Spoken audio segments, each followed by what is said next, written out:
आप सभी को मेरा नमस्कार। ललिता व्रत या लली छठ का व्रत भाद्रपद कृष्ण पक्ष की षष्ठी को किया जाता है। इसी दिन हल मूसलाधारी श्री बलराम जी का जन्म हुआ था। कुछ लोग जनक नंदिनी माता सीता का जन्म दिवस भी इसी दिन मनाते हैं। बलराम जी के मुख्य शस्त्रों में हल तथा मूसल विशेष रूप से माने जाते हैं। इसीलिए बलराम जी का एक नाम हलधर भी है। पुत्रवती स्त्रियां ही मुख्य रूप से इस व्रत को करती हैं। इस दिन महुए की दातुन करने का विधान है। ललिता व्रत के पारण के समय हल से जोता बोया गया अन्न नहीं खाना चाहिए। इस कारण इस व्रत को करने वाली स्त्रियां निवार या फसही का चावल सेवन करती हैं। इस दिन गाय का दूध भी नहीं पीना चाहिए। आइए अब जानते हैं ललिता व्रत की पूजा विधि।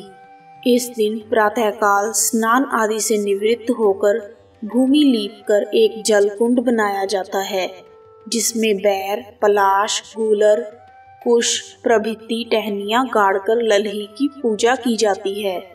पूजन में सतनजा आदि का भुना हुआ लावा चढ़ाया जाता है।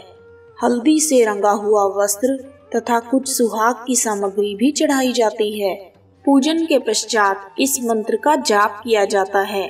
गंगा द्वारे पर कुशावर्ते विल्व के नील पर्वते सनात्वा कनखले देवी हरम लब्धवती पतिम ललिते सुभगे देवी सुख सौभाग्यदायिनी अनंत देही सौभाग्यम महम तुभ्यम नमो नमः।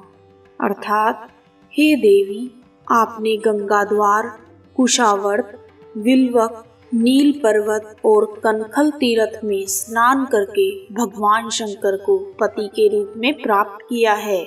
सुख और सौभाग्य देने वाली ललिता देवी, आपको बारंबार नमस्कार है। आप मुझे अचल सुहाग दीजिए। यह व्रत करने से स्त्रियों का सुहाग अचल होता है और अंत में शिव धाम की प्राप्ति होती है। आइए शुरू करते हैं ललिता व्रत की कथा। प्राचीन काल में एक ग्वालिन थी, जिसका प्रसव काल अत्यंत निकट था। एक ओर वह प्रसव की पीड़ा से व्याकुल थी, तो दूसरी ओर उसका मन गोरस विक्रय में लगा हुआ था। उसने विचार किया कि यदि बच्चा हो गया तो फिर उसका दूध और दही ऐसे ही पड़ा रह जाएगा। इतना सोचकर वह झट से उठी और सिर पर दूध और दही की मटकियां रखकर बेचने चली गई।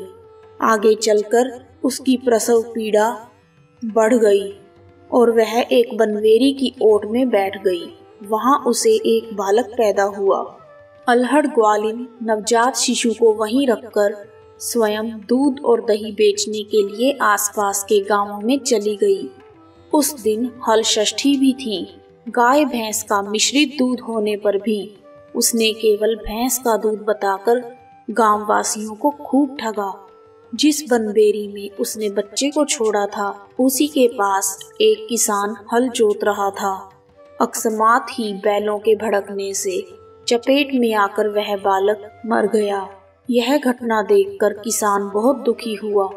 फिर उसने धैर्य रखकर बनबेरी के कांटों से बच्चे के पेट पर टांका लगाया और उसे घटना स्थल पर ही छोड़ दिया। उसके बाद ग्वालिन भी दूध बेचकर वहां आ गई। बच्चे की यह दशा देखकर उसे अपने ही किए गए पापों की स्मृति हो आई। फिर वह मन में सोचने लगी कि यदि मैंने हल षष्ठी के दिन दूध दही बेचते हुए झूठ बोलकर गांव वासियों को ना ठगा होता, तो मेरे बच्चे की यह दशा नहीं होती। इसलिए अब मुझे लौटकर सब बातें प्रकट कर प्रायश्चित करना होगा। ऐसा निश्चय करके वह उसी गांव में गई जहां उसने दूध और दही बेचे थे। वह गली गली में घूमकर कहने लगी कि मेरा दूध गाय और भैंस के दूध का मिला जुला था। यह सुनकर स्त्रियों ने उसे आशीर्वाद दिया। बहुत सी युवतियों के द्वारा आशीष लेकर जब वह पुनः बनबेरी में आई, तो उसका पुत्र जीवित हो गया। तभी से उसने स्वार्थ सिद्धि के लिए झूठ बोलना ब्रह्म हत्या के समान निकृष्ट धर्म समझकर छोड़ दिया। कथा समाप्त। हे प्रभु, जैसे आपने ग्वालिन के बच्चे को जीवित किया, उसी प्रकार सभी के बच्चों पर अपनी कृपा बनाए रखना।